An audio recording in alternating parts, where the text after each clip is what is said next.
Welcome, everyone, to the second production of Zoomatinee, a live broadcast partnership series between 171 Cedar Art Center and Elmira Little Theater. My name is Mitchell. I hope everyone is finding healthy ways of coping during isolation, and I hope 171 and ELT are able to help it feel a little less isolating with today's presentation. Before we start today's show, if you have any question today, I'd also like to take this time to talk about some of the additional things that 171 and ELT are doing. Senior Spotlight every Friday. So we have new videos posted at 10 a.m. on Fridays. If you are interested in getting involved in that Senior Spotlight, you can online banner to see what classes we have. Several live Facebook at Corning Community College, where she has directed 30 productions, presented new works, and performed at the Shakespeare and Company in Lenox, Massachusetts, at the University of Colorado, Denver, and Illinois State University, a teacher, advisor, and mentor to countless aspiring theater and film practitioners. Please welcome Mary Guzzy. Hello, Mary. Hello. Hi. Play with a little Shakespeare today. I'm really happy to be here. Thank you, Mary. So then our second guest for today is the Executive Director of Midland Classic Theater Group, which offers free Shakespeare experiences with its annual Shakespeare Birthday Bash and repertory outdoor production known as Shakespeare at the Mansion. Please welcome Laura Metzger-Bond. Hi, I'm so glad to be with you this afternoon. I'm excited to discuss a myriad of topics. All the way from Midland, Texas. So we're in two time zones today. So that's kind of a fun addition.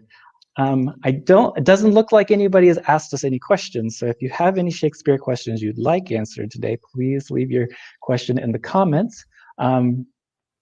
But while we wait, I'm going to have Laura talk a little bit about how what Ember Group does for high school outreach, for their high school outreach program. Well, Midland Classic Theater Group offers a show called Shakespeare's Birthday Bash. It falls in or around Shakespeare's birthday on the 23rd of April. And what we do is we extend opportunities to teachers and students to see or visualize some of Shakespeare's most taught productions, Romeo and Juliet, Macbeth. We always incorporate those into the show, and it's just scenes and snippets of things that they may be studying. It's neat for the kids because they get to see it other than just on paper. Sometimes that's a very obscure or obtuse way to see it. But when they come watch us, they get to see the fights, they see the witches, they see all the fun stuff. And it makes Shakespeare fun and interesting for them. In addition, it allows the teachers a little break, and God knows they need a break nowadays. It allows them to say, hey, if you go watch this, it's a free admission opportunity. If you bring us back your pamphlet, and we're going to offer you a free grade, maybe. With Shakespeare, because it is so lyrical, that hearing it helps so much. Like if you don't understand the tempos, and you kind of lose the meaning without hearing it. So I mean, I know that as a high school it can be super scary. Yeah. So definitely appreciate it's very scary for them. And then so before we invited you here today, you prepared Portia's monologue from The Merchant of Venice. I'm hoping you can share that with us now. Yes, thank you. The quality of mercy is not strained. It droppeth as the gentle rain from heaven upon the place beneath. It is twice blessed. It blesseth him that gives and him that takes. 'Tis mightiest and the mightiest. It becomes the throned monarch better than his crown. His scepter shows the force of temporal power, the attribute to awe and majesty, wherein doth sit the dread and fear of kings. But mercy is above this sceptered sway. It is enthroned in the hearts of kings. It is an attribute to God himself. And earthly power doth then showest like gods when mercy seasons justice. Therefore, Jew, though justice be thy plea, consider this, that in the course of justice none of us should see salvation. Oh, we do pray. Same prayer doth teach us all to render the deeds of mercy. I have spoke thus much to mitigate the justice of thy plea, which if thou follow, this strict court of Venice must needs give sentence against the merchant there. Thank you. Thank you. So we are still waiting on your questions if you have any questions. My guess is because it's 70 degrees here in Corning, New York, everyone's outside, right? I know as soon as this is over, that's where I will be. It is such a beautiful day here, and I hope everybody is getting a chance to enjoy it. Get out and get of quarantine for a little bit. We have Mary back. While we have Mary back, I would like to, you worked on something called the Rose Theater Project, and I'd like to hear a little bit more about that. Well, while I was at Shakespeare and Company, a company that has many programs, one of our projects was to study and consider building the Rose Playhouse, doing a replica of the Rose Playhouse in Lenox, Massachusetts. And that project was really exciting for me to work on because I got to work with the people who built Shakespeare's Globe in London. And I learned such a tremendous amount about the history, about building trades, about how Shakespeare's company interacted with the life of London on the south bank of the Thames. And we did education projects about the Rose Playhouse. Shakespeare and Company had school programs and training programs for professionals. And the Rose Playhouse project was something that kept us occupied for about 5 years in just learning and getting more connected to the life that Shakespeare himself would have lived back in the 16th and 17th centuries. It was very exciting. And awesome. I would love to talk more about the Rose if anybody's interested in how the history of that project and how it came about and just all of the things that were connected to the Rose Playhouse. It was Shakespeare's first playhouse. It was where his first plays were done. Awesome. It looks like we have a couple questions coming in. It looks like we have one from Lilace Maline Guignard, and I must apologize for that pronunciation. So if we could pull that up, she was asking, what are tips for leading actors in feeling comfortable with the language? Lots of actors in our community theater find it hard to memorize and get into. That's a great question. And I believe it takes a long time to study classical. Classical work is different. It's got a technical aspect to it that has to do with the language, getting the language in your body. And what we focused on at Shakespeare and Company, first of all, was to breathe, to remember to breathe and speak on your voice when you're speaking that language. But I could go on all day about all the different approaches to acting Shakespeare that we looked at Shakespeare and Company and immersed ourselves in. So breathing, number one. Get comfortable with breathing, and you can launch from there. Laura, do you have anything to add to that? I have a couple of tips. I do. Right now on my theater company's Facebook page, we're actually offering small little classes to help. They're bite-sized classes to teach you how to act Shakespeare, to take the fear out of it, because there's nothing to be scared of. For example, we teach iambic pentameter. It's just the soft and hard stresses in Shakespeare's work. We also talked about antithesis. In antithesis, it sounds really scary, but it's not. It's finding the opposite words in Shakespeare's text and acting them. Then the next thing you can do is look for index words. And index words, they seem simple: thus, thou, those, this. Well, they're gesture words. So if you look for opposites in Shakespeare's words, you know what opposites are: night and day, black and white, male, female. Then you can act those.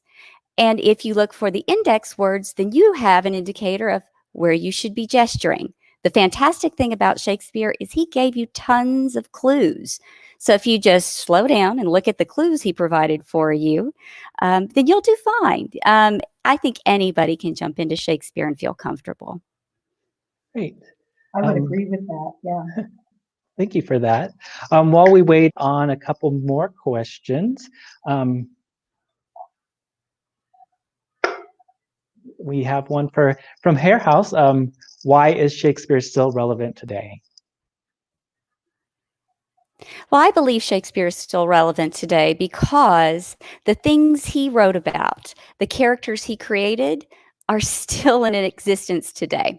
If you think about corruption in politics, greed, desire, lust, those are universal human properties. And so you can take those from his shows and put them into modern settings. There's something in each piece that people out there will understand and comprehend.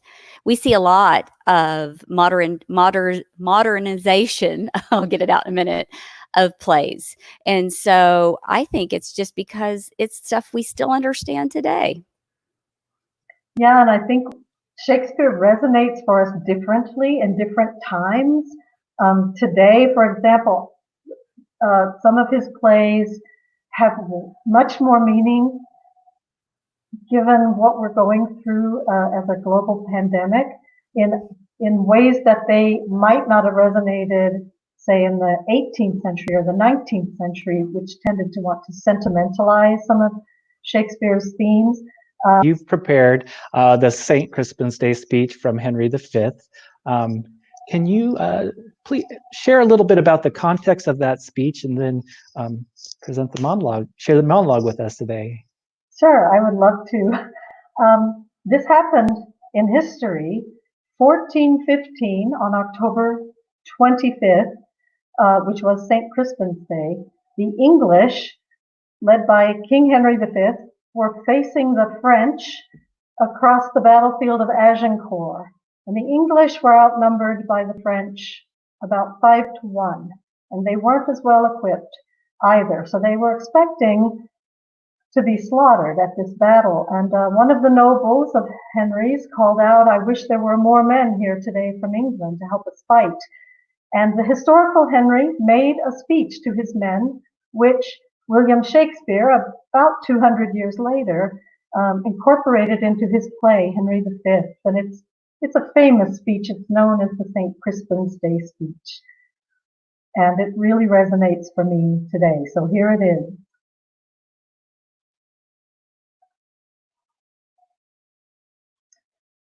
If we are marked to die, we are enough to do our country loss. And if to live, the fewer men, the greater share of honor. God's will, I pray you, wish not one man more. By Jove, I am not covetous for gold, nor care I who doth feed upon my cost. It yearns me not if men my garments wear. Such outward things dwell not in my desires. But if it be a sin to covet honor, I am the most offending soul alive. No, faith, wish not a man from England. God's peace, I would not lose so great an honor as one man more, methinks, would share from me for the best hope I have. Oh, wish not one man more. Rather proclaim it through my host, that he which hath no stomach to this fight, let him depart. His passport shall be made, and crowns for convoy put into his purse. We would not die in that man's company that fears his fellowship to die with us. Today is called the Feast of Crispian. He that outlives this day and comes safe home shall stand a tiptoe when this day is named, and rouse him at the name of Crispian. He that shall see this day and live old age will yearly on the vigil feast his neighbors and say, tomorrow is St. Crispin's day. Then will he strip his sleeve and show his scars and say, these wounds I had on Crispin's day. Old men forget, yet all will be forgot, but he'll remember with advantages what feats he did that day. Then shall our names, familiar in their mouths as household words, Harry the King, Bedford and Exeter, Warwick and Talbot, Salisbury and Gloucester, be in their flowing cups freshly remembered. This story shall the good man teach his son, and Crispin Crispian shall ne'er go by from this day to the ending of the world, but we in it shall be remembered. We few, we happy few, we band of brothers, for he today that sheds his blood with me shall be my brother, be he ne'er so vile, this day shall gentle his condition. And gentlemen in England now abed will think themselves accursed they were not here, and hold their manhood's chief whiles any speaks that fought with us upon St. Crispin's day. We had a very excited fan. It looks like Nicole Laszlo posted. She said, "This is one of my favorite monologues. I've always wanted to shout upon St. Crispian's Day." So it looks like we had somebody very excited about that. And so that speech is generally meant for a man. Oh, David Higgins says, "Well done, Mary." He was very.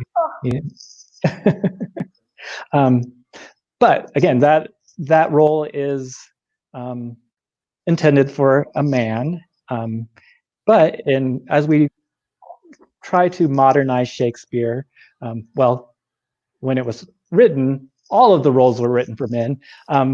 But now in the 21st century, we are kind of learning to work with gender blind casting and, well, inclusive casting of all kinds. Right. So I'm just kind of curious in your directing or in your producing Shakespeare, how you kind of use that idea of colorblind or inclusive casting when creating a new Shakespeare production. We'll start with Laura. Well, I frequently use gender blind or cross casting at Midland Classic Theater Group. I work as a fight choreographer, and I find that women are fantastic fighters. They pay a lot of attention to detail, and a lot of times they don't let their hormones get a hold of them. But for example, we cast the famous Romeo and Juliet fight with Mercutio and Tybalt and Benvolio and Romeo. I cast all women with the exception of Romeo, and we were doing very intense, very intricate fighting. And you know what? The crowds don't see a difference, because if they portray the humanity of the role, then it doesn't matter if it's male or female. It doesn't affect the performance or production at all. So we love to do it because it actually shows young women that they can transfer into those roles. In addition, Shakespeare didn't write a lot of parts for older women. You know, you kind of tap out when you start to get in your 40s, and that's the end of it. But nowadays, we see a progression towards women playing some of the older gentlemen's roles or middle-aged gentlemen's roles, and I think that's fantastic. I think, Mary, you spoke about playing Prospero, and that's generally played by a middle to older age gentleman, and I think that's fantastic. Yes, and I actually directed a woman playing Prospero for my thesis, for my master's thesis, and the whole court of the King of Naples were women. And we didn't really try to imitate Wow. men. We didn't think about that, and I don't think about that when No. I'm performing a male speech from Shakespeare, what was meant for a man. I just think like what you said, the humanity and the intention behind the language, and that's what drives those speeches. And for women, as you say, getting more mature, um, it's time for us to take on those more challenging roles that Shakespeare wrote. Um, I just like to share an anecdote from Shakespeare's time. There was a woman who got up and performed. Her name was Mary Frith, and she was called Moll Cutpurse because she was kind of a criminal element type. And she was arrested because she got up on the stage, and the court record says she dressed as a man and sang lewd songs while playing the lute. And a play was written about her called The Roaring Girl that your company might be interested in. It was later than Shakespeare's, but she's the central character. She's the Roaring Girl in the play. Awesome. Yeah. Speaking of colorblind casting, we do have a question from Gigi Alvarez, who was actually part of our last production last weekend. First off, she says, fabulous. But she wants to know if you could play any Shakespearean role, age or gender, what would it be? Mary, I'll let you answer first. Oh, wow. Oh, and Laura, I'm available. By the way. Let's see. There's so many. I loved Prospero. I got the chance to play Prospero. He's one of my favorite characters. And I would love to play Harry. I would love to play Henry. And maybe Prince Hal in the earlier Shakespeare That's histories. good. He appears as this very wastrel type of, rogue, hangs out with Falstaff and all these bums.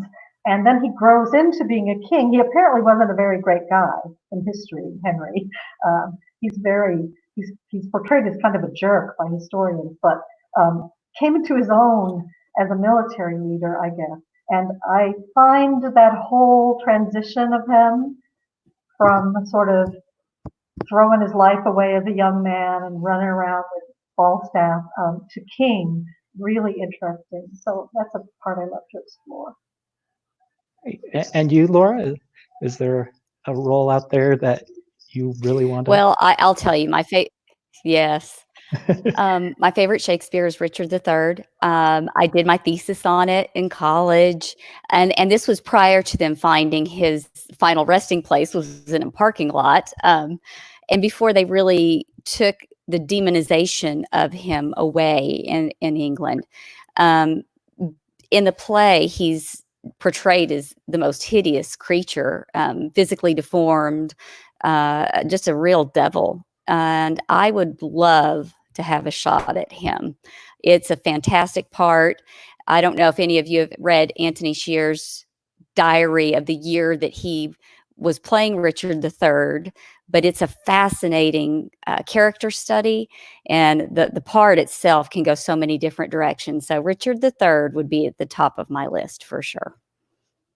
Well, awesome.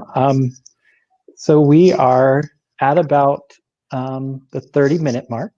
And it looks like that was our last question. So if you have anything else you'd like to share, we will start with Laura, if you want to talk a little bit more about, oh, actually, that is not how we planned this during rehearsal. It's okay. But okay, we'll go with Laura. I've done improv, but it's not my cup of tea. So I run Midland Classic Theater Group. We are a primarily outdoor production company, but we do perform in smaller spaces, and we do some Chekhov.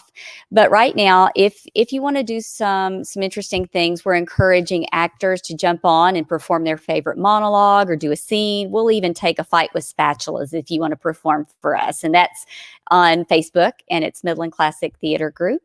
In addition, we're offering small classes, as I mentioned earlier, and they're called Taking the Fear Out of Acting Shakespeare. They run about 2 minutes, and we're trying to teach people not to be scared. Most people want to do modern musicals or things like that. Shakespeare is where it's at, folks. So I hope you jump on and watch a couple of our things, and then maybe post some of your good acting. So thanks for having me today. I appreciate it. Yeah, thank you for coming all the way from Midland, Texas to be with us here today. All right. And then, Mary, Thank you.